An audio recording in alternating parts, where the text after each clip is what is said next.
Hello friends, അപ്പോൾ ഇന്ന് നമുക്ക് മുട്ടയുടെ ഗുണങ്ങൾ അറിയാം. ആദ്യമായിട്ടാണ് എൻ്റെ ചാനൽ കാണുന്നതെങ്കിൽ സബ്സ്ക്രൈബ് ചെയ്യുക, ലൈക്ക് ചെയ്യുക, കമൻറ്റ് ചെയ്യുക. രക്തത്തിനാവശ്യമായ എല്ലാ ഘടകങ്ങളും അടങ്ങിയ ഒരു പൂർണ്ണാഹാരമാണ്. രക്തവും ശുക്ലവും വർദ്ധിപ്പിക്കുന്നു, ഞരമ്പുകൾക്ക് ഉത്തേജനവും ശക്തിയും നൽകുന്നു, ശരീരത്തെ തടിപ്പിക്കുകയും വാതരോഗ ശമനവുമാണ്. കഫരോഗത്തെ വർദ്ധിപ്പിക്കുന്നു, ഹൃദയപ്രസാദം വരുത്തുകയും രുചിയെ പ്രദാനം ചെയ്യുകയും കാഴ്ചശക്തി ഉണ്ടാക്കുകയും ചെയ്യുന്നതാണെന്ന് ആയുർവേദ ശാസ്ത്ര ഗ്രന്ഥങ്ങളിൽ കാണുന്നു.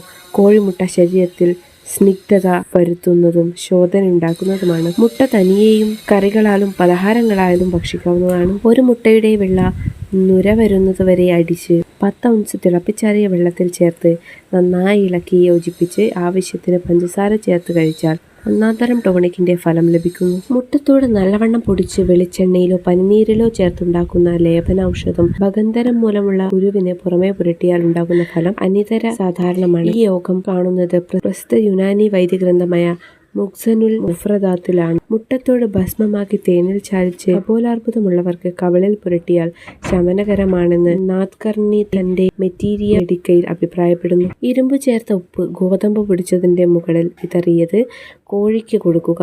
4 ദിവസത്തിന് ശേഷം ആ കോഴി ഇടുന്ന മുട്ട ശേഖരിച്ച് കഴിച്ചാൽ വിളർച്ച വിട്ടുമാറുന്നതാണ്. ഈ പ്രയോഗം അരിവാൾ രോഗം ബാധിച്ചവർക്കും ഫലപ്രദമാണ്. ഗർഭകാലത്ത് കണക്കിലധികം മുട്ട കഴിച്ചാൽ ഉണ്ടാകുന്ന കുട്ടി മന്ദബുദ്ധിയായി തീരുന്നതായി പ്രസിദ്ധ വൈദ്യനും പണ്ഡിത രാജാവുമായ തൃക്കോവിൽ അച്യുത വാര്യർ ഈ ലേഖനത്തോട് അഭിപ്രായപ്പെട്ടിട്ടുണ്ട്. തിളച്ച വെള്ളത്തിൽ മുങ്ങത്തക്കവണ്ണം 5 മിനിറ്റ് നേരം ഇട്ടുവെച്ച മുട്ടയാണ് ഉപയോഗിക്കുന്നതിന് വിധി. മുട്ട മുടിക്ക് വേണ്ടിയും മുഖസൗന്ദര്യത്തിനു വേണ്ടിയും ഇന്ന് നമ്മളെല്ലാവരും ഉപയോഗിച്ചു വരുന്നുണ്ട്. മുട്ടയിലെ ഔഷധ ഗുണങ്ങൾ ഇത്രയേറെയാണ്. ഇതുപോലുള്ള വീഡിയോസ് ഇനിയും കാണണമെന്ന് ആഗ്രഹിക്കുന്നുണ്ടെങ്കിൽ എൻ്റെ ചാനൽ സബ്സ്ക്രൈബ് ചെയ്യുക. ഇനി എന്തിനെക്കുറിച്ചാണോ അറിയാൻ ആഗ്രഹിക്കുന്നത് അത് കമൻറ്റ് ചെയ്യുക, ലൈക്ക് ചെയ്യുക.